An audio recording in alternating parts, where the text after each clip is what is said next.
Hey everybody, today we're going to do a walk around the pressure canner I built. I know a lot of you guys have been asking for a video for a while now, so here it is. I have to let you guys know I am not an engineer and did not have an engineer approve this build. So build at your own risk, do your own research, because I will not be held liable for any failures or injuries. Enjoy the video. If you are only interested in an explanation of how I built the canner, fast forward to the 4-minute mark. If you want to see build pics and some pretty cool video of us using the canner for our first few batches, sit back and enjoy.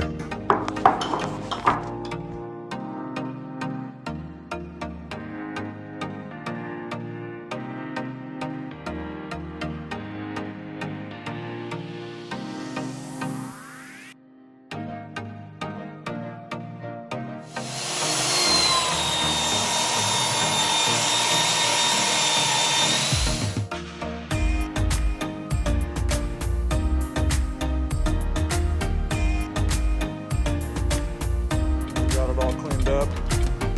Got our table somewhat set up here. And next, we've added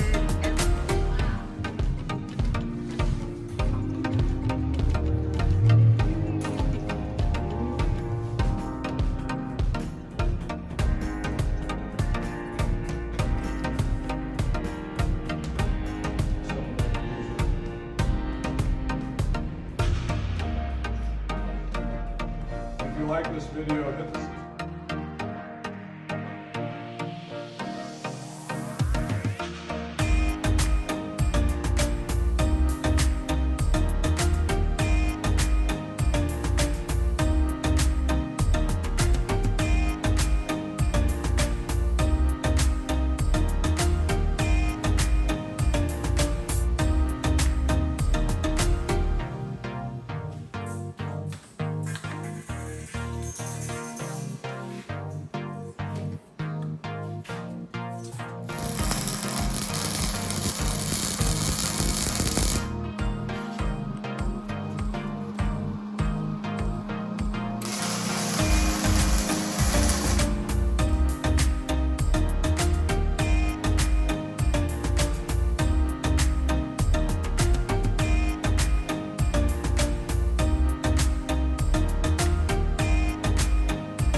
bacon added.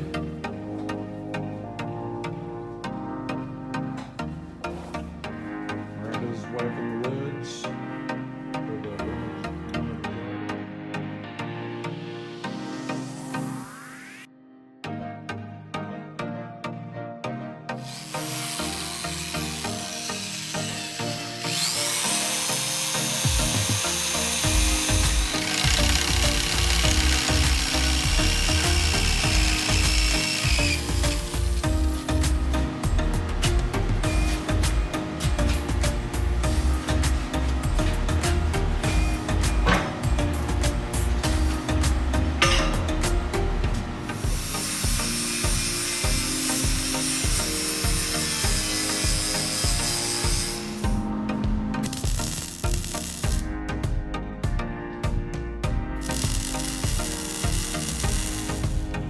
There it is.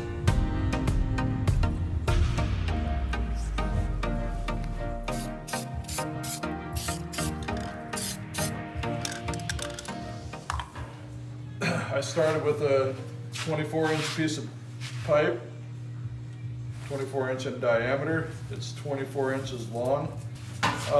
What I did is I measured my jars that I thought I'd be using the most of, and I really can't remember what the measurements all came out to be, but I knew I could fit so many layers of whatever jars would probably most likely be using in it, which it holds a lot. We've canned 151 jars at one time in this thing, and we could have fit more.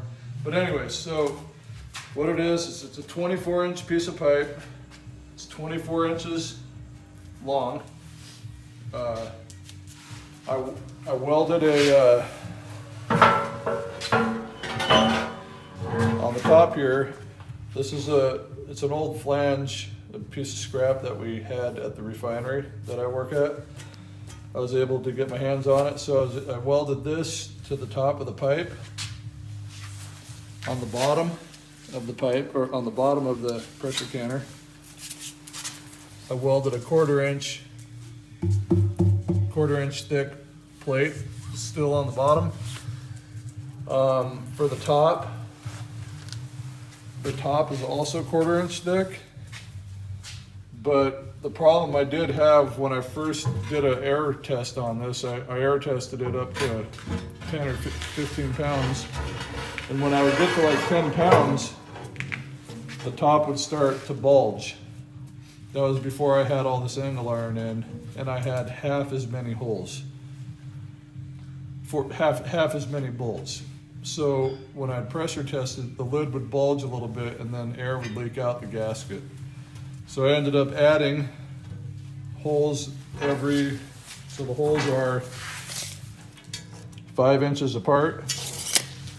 And to keep it from bulging, I welded 2-inch angle iron to the top, and that solved the problem right there. I probably didn't even have to add more bolt holes, but I welded up a Davit arm to raise and lower the lid. And you can see in the back here, the flange that we salvaged out of the refinery actually had a hole in it already, and a 1-inch piece of pipe fit perfect in it. And then I just built down here, I welded, I think that's like a 1-inch. I can't remember what I did here, but it's a next size bigger piece of pipe that this 1-inch fit into, and it just pivots out of the way just like this.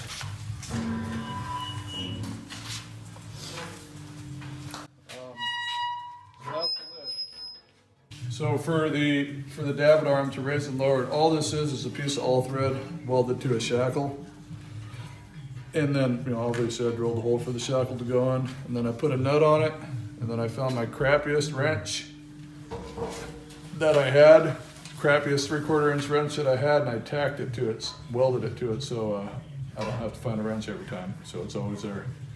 The way I regulate the pressure is by heat, and also by opening and closing this valve. I always have a steady flow of steam coming out. I don't start the timer until I have a steady flow of steam coming out, plus we're at 11 pounds or greater. So I monitor it the whole process. I don't walk away from it. I know I should have a PSV on there, so it's on there. All this is a 30-pound 3/4 inch PSV. Bottom, I weld the 2-inch pipe caps, and then I threaded some 2-inch pipe and cut them to length so that my turkey cooker or my burner would fit underneath here. Also, what I didn't have in the original build was a drain, which made it really hard to drain the water out after we were done with it. So this last batch that we did, I welded another half coupler on the bottom, and I put a 3/4 inch plug in it. I get a lot of questions on how much water I put in it. I put about 1 inch of water in the bottom, and the last batch I had a few pieces of 2-inch aluminum angle iron sitting in the bottom, but that raised it just high enough to where I couldn't barely close the lid with the last row of jars. So what I went to was a bunch of pieces of 1-inch pipe.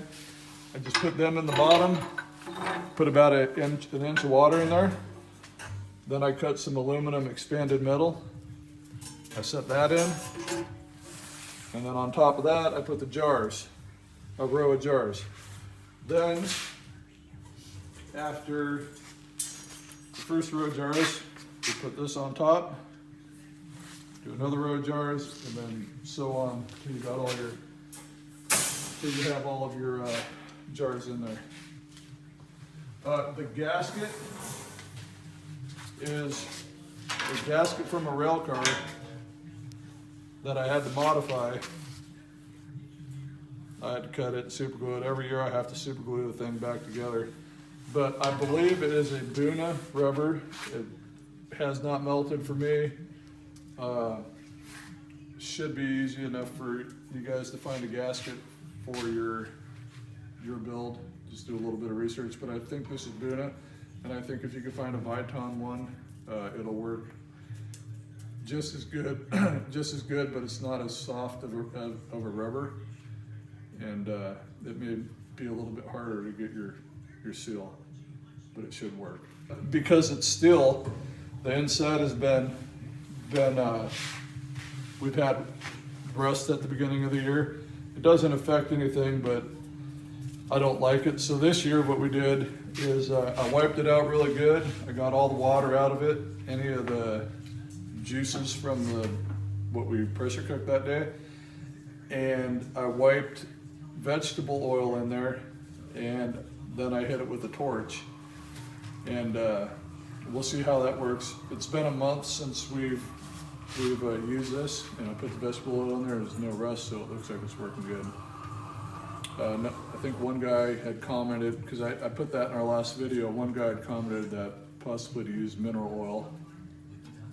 So I may look into that for next year. So if you guys would like to see some videos of us using this canner, I've got 2 or 3 videos on the channel of us canning our moose. There's 2 years of that, two moose, 2 different hunting seasons. We've used this canner for our moose.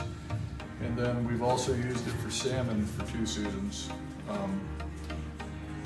So I would like to thank all of our subscribers for watching the videos and liking and commenting on them. If anybody has any questions about how I built the canner, just comment. I'll try to answer. I try to answer every comment as long as it's not a negative one. Sometimes I answer them too. Yeah, thanks for watching our channel, and if you're not a subscriber, hit the subscribe button.